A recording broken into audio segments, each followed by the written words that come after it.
Salut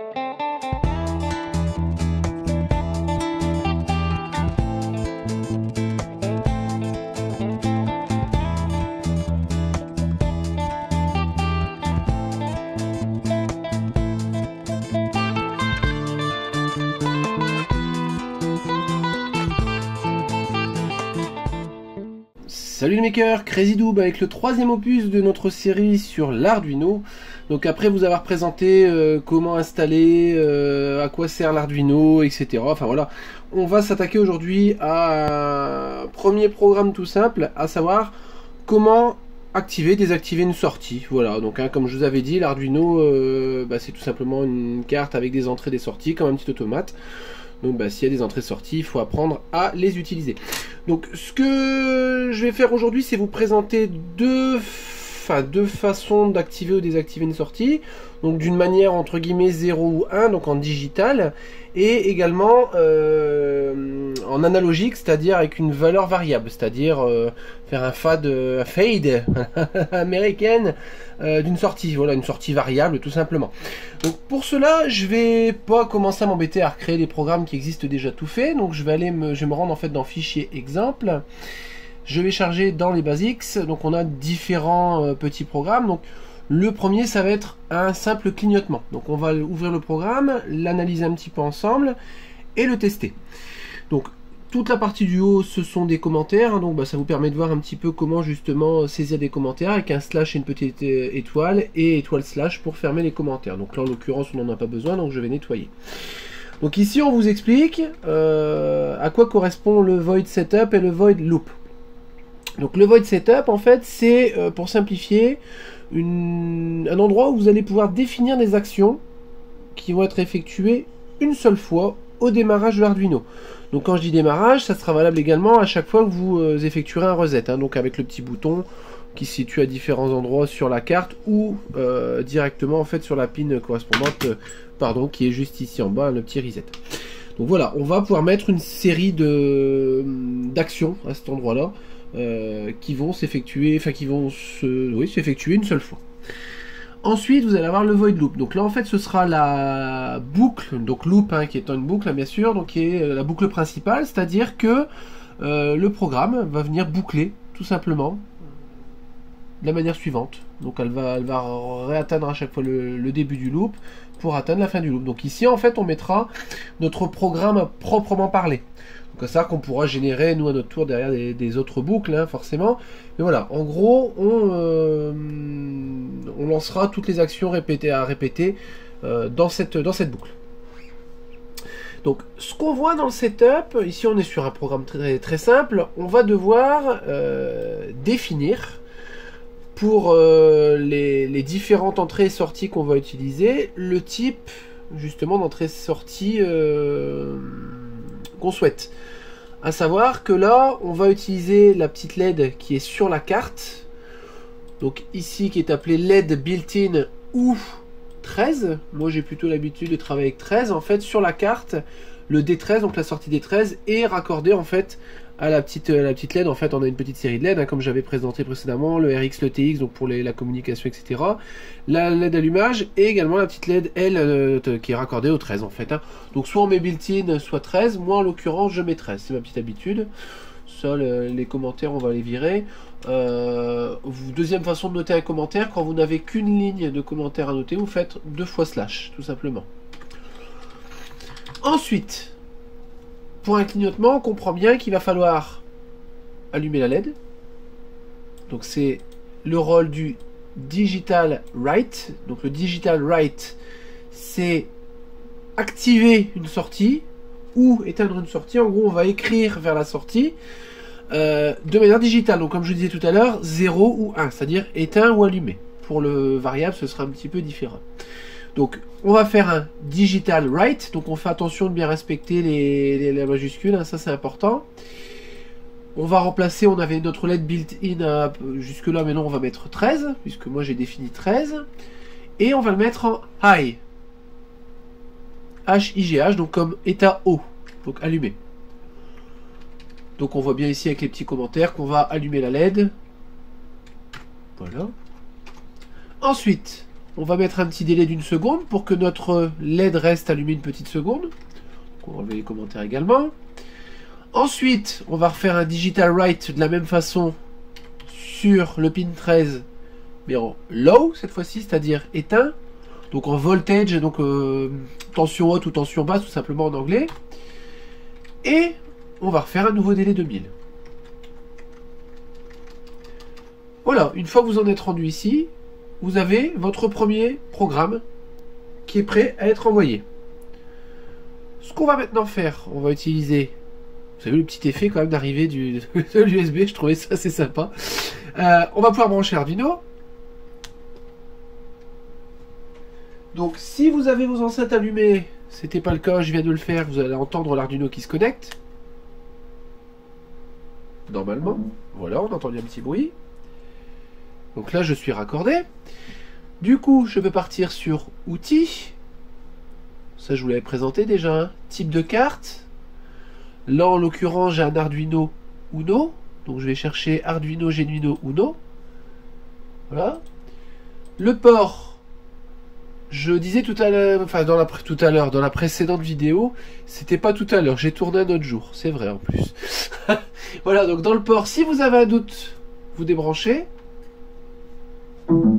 Vous retournez dans le port, on voit il ne reste que le COM 1. Donc forcément, notre Arduino est sur le COM qui va apparaître, c'est-à-dire le COM 10. Voilà, on peut faire de récupération des infos de la carte. Donc comme je vous avais dit dans la vidéo précédente, carte inconnue, mais c'est normal. Mais par contre, il détecte bien un VID, un PID.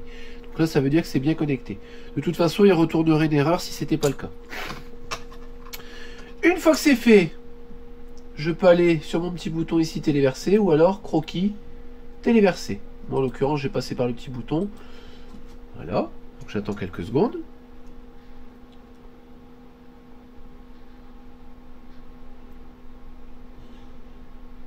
Donc on voit bien les petites LED qui se sont allumées. Bon, ça a été très vite parce que le programme était petit. Et par contre, maintenant, on voit bien juste ici que notre LED 13 s'allume et s'éteint.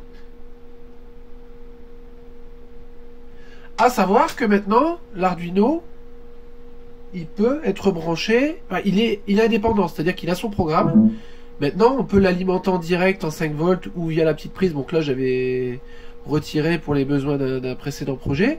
Mais voilà, il est indépendant, c'est-à-dire que maintenant, si vous l'alimentez en 5 volts, il lancera le programme. Il n'y a plus besoin de le raccorder sur ordinateur. Ça paraît évident, mais si certains se posaient la question, voilà. Donc là, il clignote plusieurs fois au démarrage, enfin la petite LED clignote au démarrage, c'est normal, c'est pendant l'initialisation. Hein. Cette LED-là, elle n'est pas utilisée uniquement sur le pin 13, puisque c'est une LED de statut également. Donc enfin voilà, elle clignote quelques fois avant de vraiment lancer, enfin de vraiment réagir au programme. Je bafouille un petit peu aujourd'hui, c'est assez désagréable. Voilà pour notre premier programme. Donc vous savez déjà allumer ou éteindre une LED ou une sortie. En l'occurrence. Deuxième petit programme. Je repars dans mes exemples. Analogue.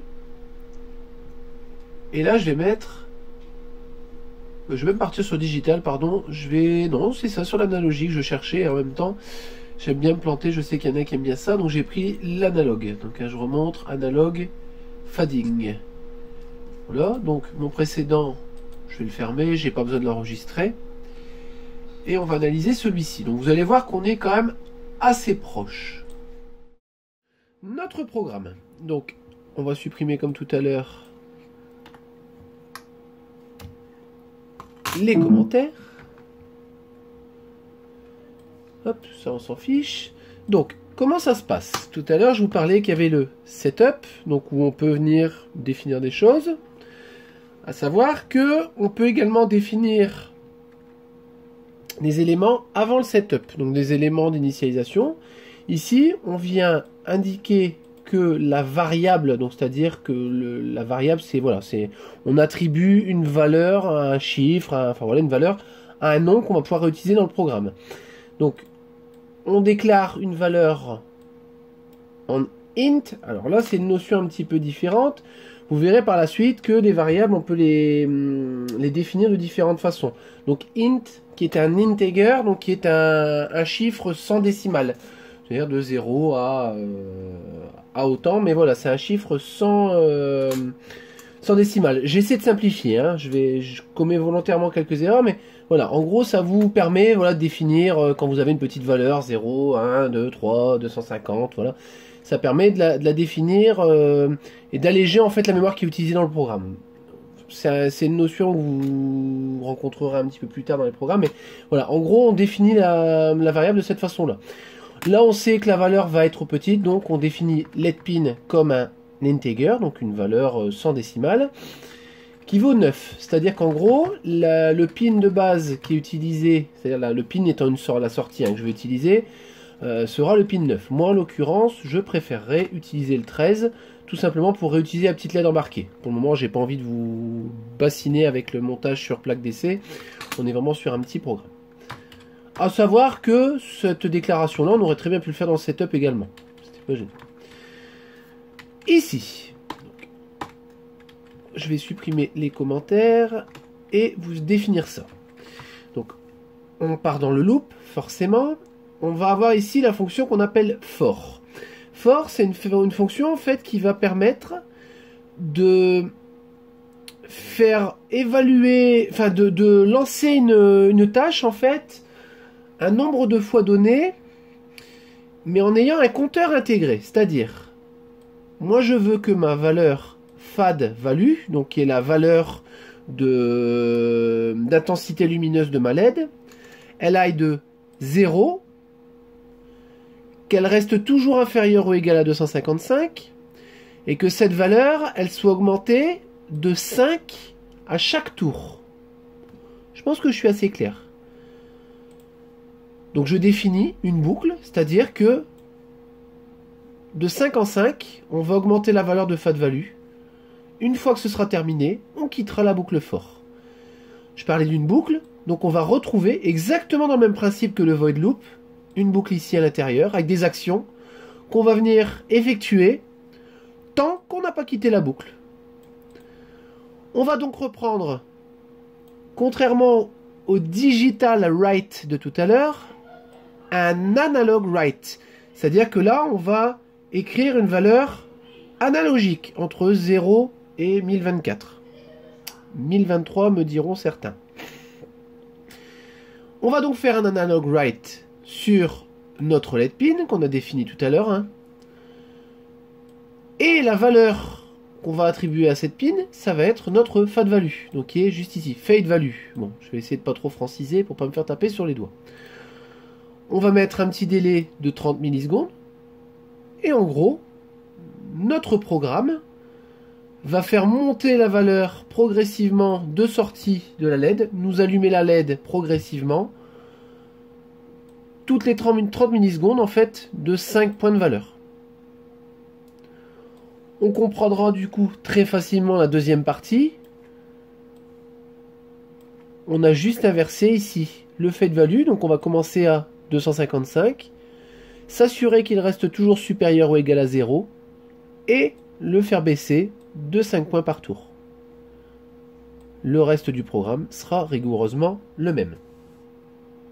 Je pense avoir été à peu près clair. Comme tout à l'heure, je vais venir rebrancher mon Arduino. Voilà, c'est initialisé. Et donc je peux téléverser mon programme. Donc je vous ai dit une énorme bêtise, le pin 13 en fait n'est pas une sortie variable. J'avais complètement oublié, mais bon c'est pas très grave, hein. Je sais qu'il y en a certains qui aiment bien me voir me planter.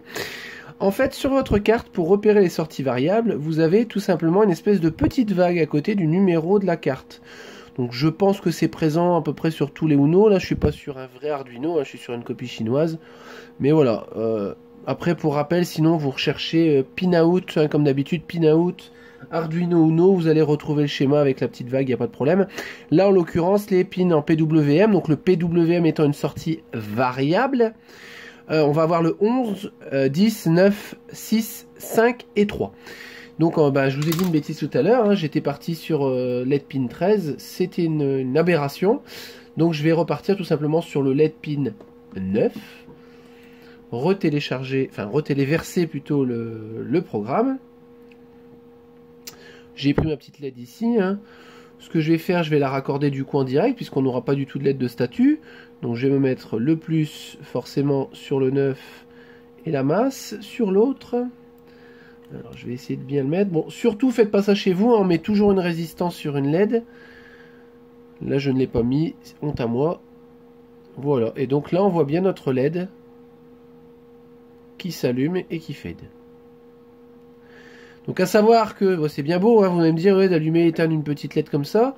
À savoir que si derrière vous mettez un petit circuit de puissance, une carte de contrôle par exemple pour un laser, pour fabriquer un laser, vous pouvez raccorder en direct la sortie PWM sur l'entrée de votre carte de contrôle laser, sous réserve qu'elle soit compatible avec ce qu'on appelle du TTL. PWM TTL. Alors après il y a des convertisseurs, moi j'ai jamais utilisé de convertisseur, je branche directement l'entrée TTL à la sortie PWM, hein, la sortie variable, hein, qu'on soit bien clair, c'est-à-dire entre le GND qui sera le moins et le plus qui sera bah, du coup la bonne sortie, et du coup vous pouvez faire varier une puissance de laser, un ruban LED, enfin plein de choses possibles. Après voilà, ça demande un petit peu de travail en électronique, on abordera sans doute le sujet un petit peu plus loin. Voilà, j'espère ne pas avoir trop cafouillé. J'ai quand même la sensation d'avoir cafouillé un petit peu aujourd'hui. Je m'en excuse. Voilà. En tout cas, logiquement, maintenant, vous savez allumer, éteindre une sortie de manière digitale. Donc, je rappelle 0 ou 1 ou analogique, c'est-à-dire d'une certaine valeur variable. Si vous avez des questions, des commentaires, des critiques, parce qu'il y en aura sans doute, parce que j'ai dit quelques bêtises, je le rappelle, certaines volontairement, pour simplifier, disons voilà, j'ai vraiment essayé de simplifier les choses. Ça se passe juste en dessous de la vidéo. Je vous invite comme d'habitude à vous abonner, à liker, à partager, à parler de nous autour de vous.